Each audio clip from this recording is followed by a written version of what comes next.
Today, on this version of To My Way of Thinking, is the CEO of one of the oldest historical societies, probably in the United States. To be honest with you, certainly here in the South.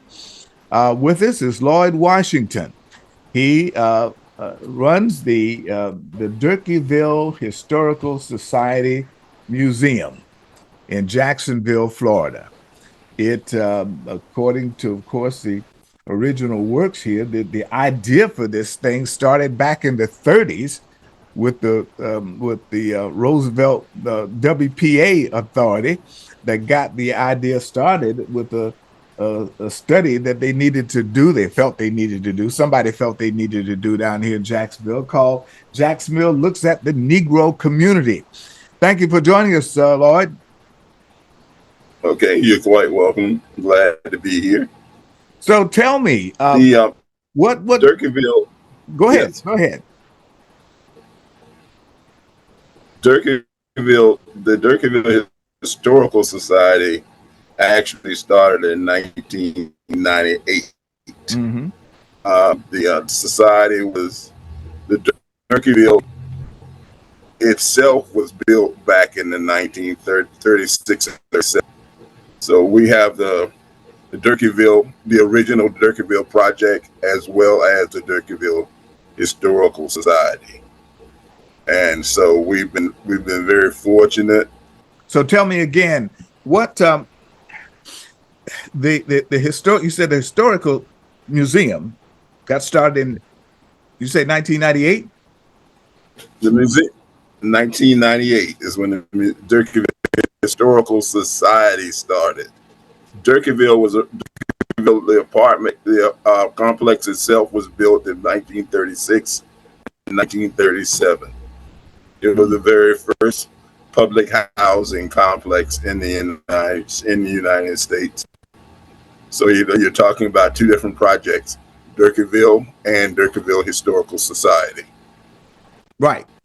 Now, there was a section called, as I understand it, and I'm gonna get some pictures up of the area, but there's a section there in Durkeeville that was called the Oaks, if I'm reading this correctly, if I'm seeing this correctly. The original Durkeeville name was Durkeeville. In 1968, they tore it down, and now they call it the Durkee, and rebuild it, and it's called Durkee Oaks. Original home base was in the last two houses of the original complex. All right.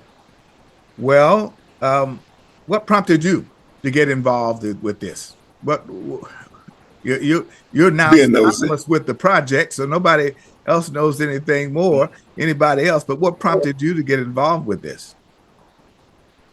I was actually being nosy. I wanted to find out exactly what these people were all about. We ran into a bunch of seniors who were very proud, and they had said that they had built a historical society to tell about their history, what it was like to grow up in Durkeeville, what it was like to grow up in the entire neighborhood, what it was like to see in the newspaper, land for colored people. And that's what it was about. It was also moving the Durkeeville complex was moving people out of shotgun houses into a complex that had running water, lights, and sidewalks. So it was all about learning about them. So what was my interest in it? When you say learning about basically just the folks within that area, were there? Yeah, Durkeeville was the very first. Durkeeville was the very first public housing complex because most of the blacks lived in shotgun housing. And if you know anything about shotgun housing, a lot, they were paying $18 a month or whatever it was. And a lot of them didn't have running water. Your bathroom facilities was a little pot on the back on the back porch, near the back porch. So when you moved into Durkeeville, I used this. I hijacked the statement from the Jefferson. They were moving on up. Mm.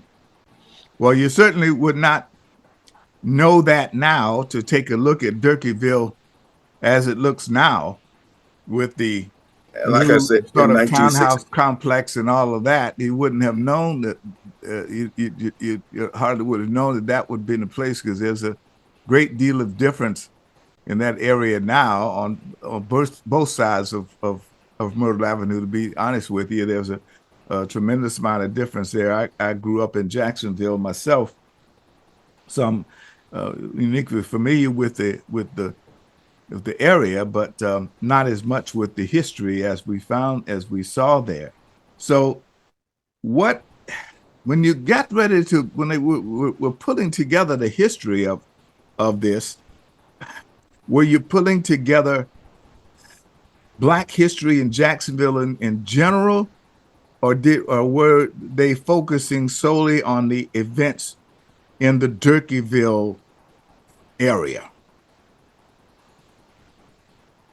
originally they started in the Durkeeville area, but which when you saw what happened was there was they had this thing in the paper that said land for colored people, and the neighborhood grew around Durkeeville. You had Durkee Oaks, Durkee Garden, Durkee Place, and it began to grow. It was larger than when you talk about Durkeeville, people think about the entire area. But Durkeeville was a public housing complex. Durkee Oaks grew around it. And that's how the area expanded into what it was.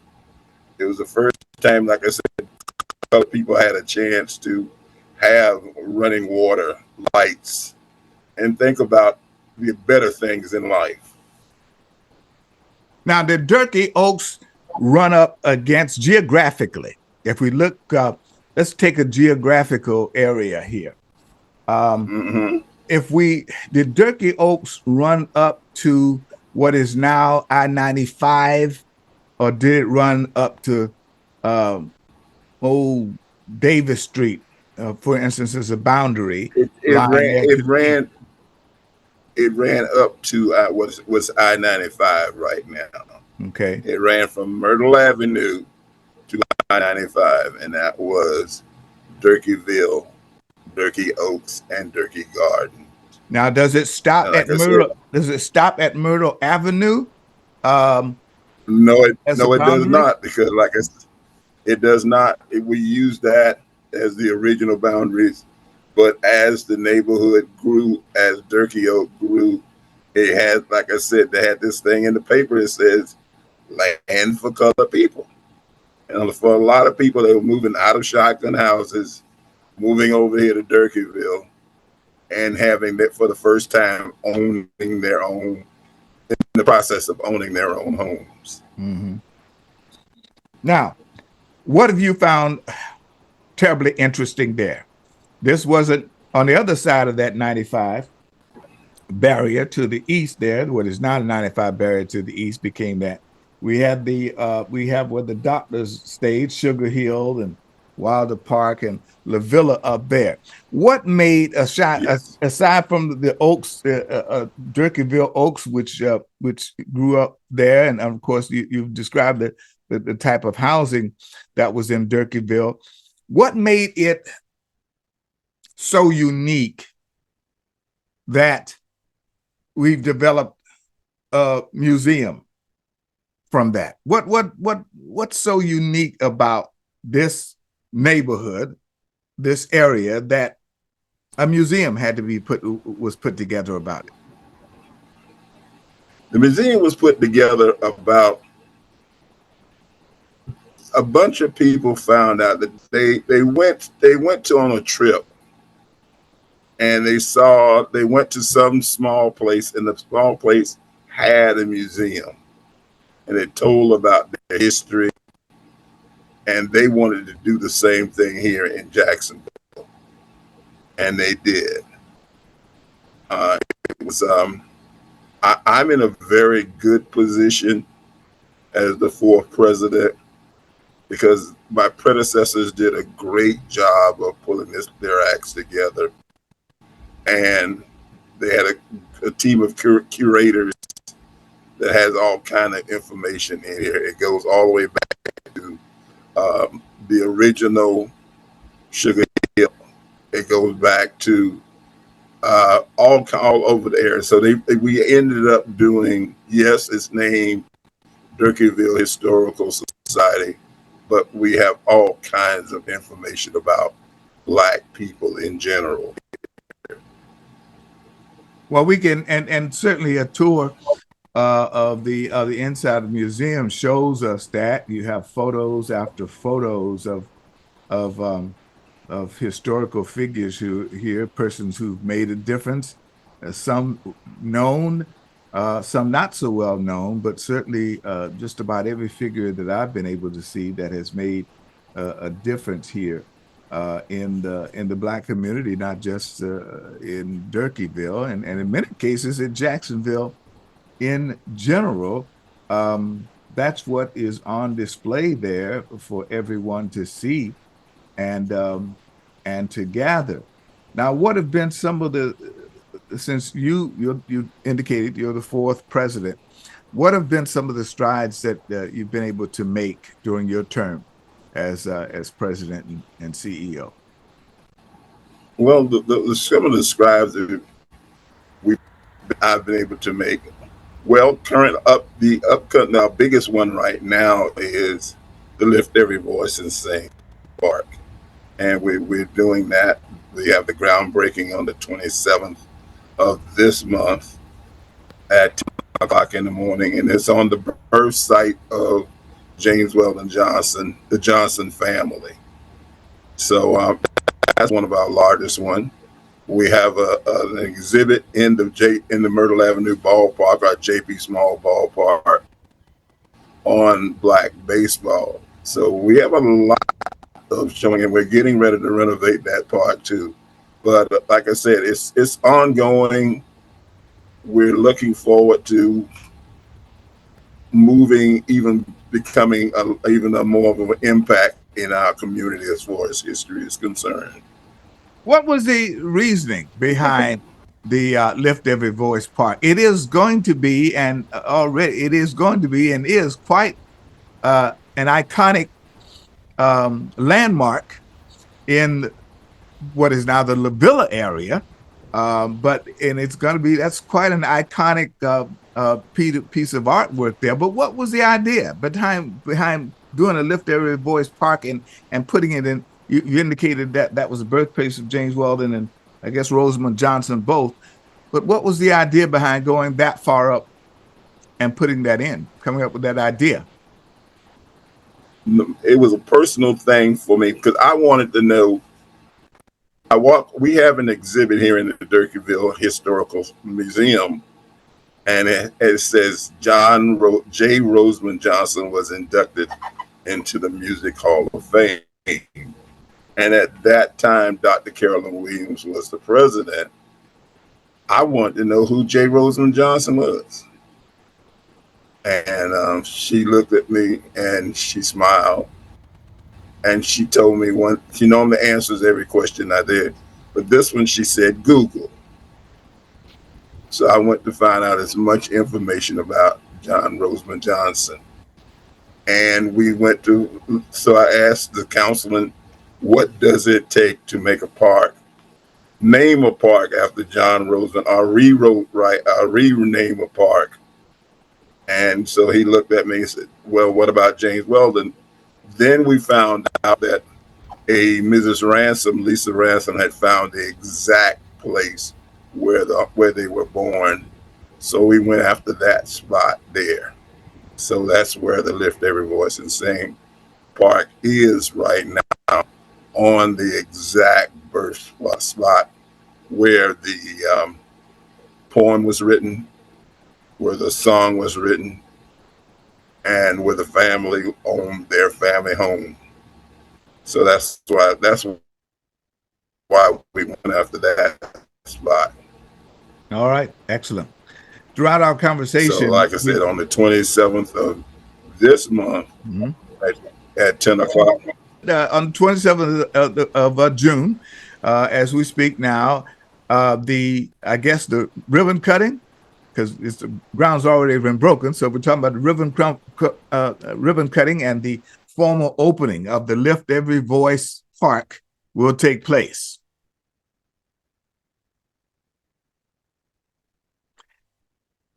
And throughout our conversation, no, this is the spot. Mm-hmm. And that's been that's what I've been concentrating on myself for a while. But I wanted to let people know that this is the place where the family lived. Right. And like I said, my interest was John Roseman, and I found people get upset with me when I said I don't call him Jay. I call him by his first name, John Roseman Johnson. And they said, well, you should call him Jay. We've had people to come in here and ask, who is Jay Roseman Johnson, when we give a tour through the museum. And so I just proceeded to let them know about the man, his music, and his contributions. All right. Well, we will look forward to that. Throughout our conversation, we have been flashing up the information about the Durkeeville Historical Museum so that folks know where it is, address, and of course, how they can join and become members, which is always an interesting thing you try to get people to do, to join and support the organization. And of course, we're looking forward to the ongoing efforts and that new historical landmark, the Lift Every Voice Park over there. It is just driving by it and looking at it, cursory look at it, it just draws your attention. And the fact, and again, the historical factor on it is that you're concentrating on Roseman Johnson and not necessarily James Weldon Johnson for this one. Well, like I said, I wanted to know who he was. I wanted to know as much about the man. I became an avid fan of the man, his music, his contributions. And if you sort of look at both of them, their lives parallel. They both were educators. Mm-hmm. They both had their own schools. And so one just happened to be a classically trained pianist.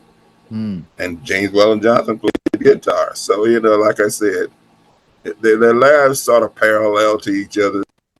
But educators go toward James Weldon Johnson, and artists and musicians go toward Roseman.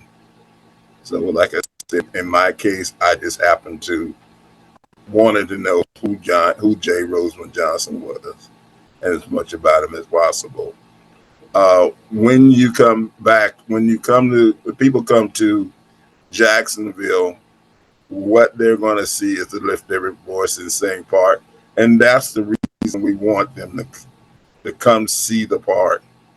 There is, we will be unveiling 2 statues, life-size statues of the brothers, and a piano, which makes it stands out even more so. And that's what we're looking forward to. And hopefully you all will come back, come and visit us again, and the park will be finished, and I will take a personal tour through the park. All right, excellent. I'll be looking forward to that. Lloyd Washington, President, CEO of the Durkeeville Historical Museum. A lot is going on. I appreciate your time today, and we'll just label this as a to be continued. Thank you again, Lloyd. On September the 28th of this year, we're doing our 25th anniversary.